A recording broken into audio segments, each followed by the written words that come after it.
മക്കളെ ശ്രദ്ധിച്ച്, B is twice as efficient as A. ഒരു ജോലി തീർക്കാൻ ബിക്ക് എയുടെ ഇരട്ടി കഴിവുണ്ട്. അപ്പൊ കഥയിൽ എയും ഉണ്ട് ബിയും ഉണ്ട്. ബിക്ക് എയുടെ ഇരട്ടി കഴിവുണ്ട്. അപ്പം ഇവരുടെ എഫിഷ്യൻസിയുടെ റേഷ്യോ എന്ന് പറഞ്ഞാൽ 1:2 ആണ്. ബിക്ക് എയുടെ ഇരട്ടി കഴിവുണ്ട്. അപ്പൊ എഫിഷ്യൻസി 1:2 എന്ന റേഷ്യോയിലാണ്. അപ്പം ഇവരുടെ ടൈമിന്റെ റേഷ്യോ 2:1 ആണ്. എഫിഷ്യൻസിയുടെ റേഷ്യോ 1:2 ആണെങ്കിൽ ജോലി തീർക്കാൻ എടുക്കുന്ന ടൈമിന്റെ റേഷ്യോ 2:1 ആണ്. അപ്പൊ എക്ക് ജോലി തീർക്കാൻ 2x ഡേയ്സ് വേണം എന്നും ബിക്ക് ജോലി തീർക്കാൻ 1x ഡേയ്സ് വേണമെന്നും കിട്ടും. അപ്പൊ ഇവര് തമ്മിൽ ജോലി തീർക്കാൻ എടുക്കുന്നതിന്റെ വ്യത്യാസം 1x ആ. 2xും 1x തമ്മിൽ 1xന് വ്യത്യാസമല്ലേ. ഈ 1x ഡേയ്സ് എന്ന് പറയുന്നത് 24 ദിവസമാണ്. കാരണം ഈ ബിക്ക് എഫിഷ്യൻസി കൂടുതലായതുകൊണ്ട് എയേക്കാൾ 24 ദിവസം കുറവ് മതി ജോലി തീർക്കാനാ.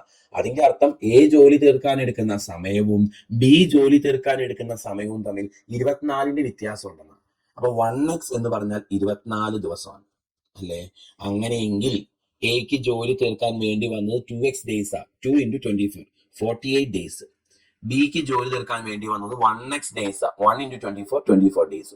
അപ്പൊ എക്ക് 48 ബിക്ക് 24. അപ്പൊ ഒരുമിച്ച് ജോലി തീർക്കാൻ വേണ്ട സമയം x × y divided by x plus y days ആണോ.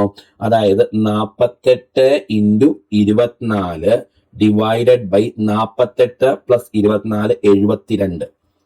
ഇതും കൂടെ വെട്ടിപ്പോയി 3. 48/3 16 ദിവസം വേണം ഇവർക്ക് ഒരുമിച്ച് ജോലി തീർക്കാൻ എന്ന് കിട്ടും മക്കളെ. ഓപ്ഷൻ ബി ആണ് നമ്മുടെ കറക്റ്റ് ആൻസർ ആയിട്ട് വരുന്നത്.